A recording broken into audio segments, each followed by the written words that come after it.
Og karon guys, naata diri karon takna sa Chocolate Hills guys. So ipakita ko sa inyo ang view diri sa maong tourist spot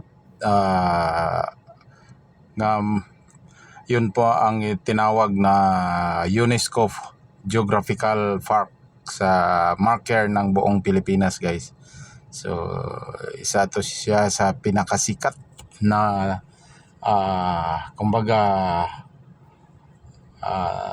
pasyalan ng mga bisita o turista na nanggikan sa mga kalain-laing mga nasod.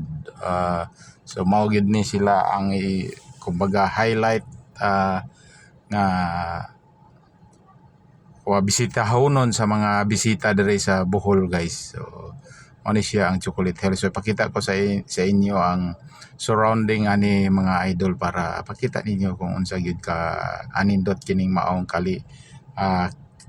kalikasa o kinaiyahan ginawa sa kinaiyahan. So ano siya guys, pakita ko sa inyo na po yung mga tao o dili inon siya kayo busy karong adlaw guys kay kuan man di pa man kayo peak season. So ano siya tong ipakita sa inyo para na pod mo ba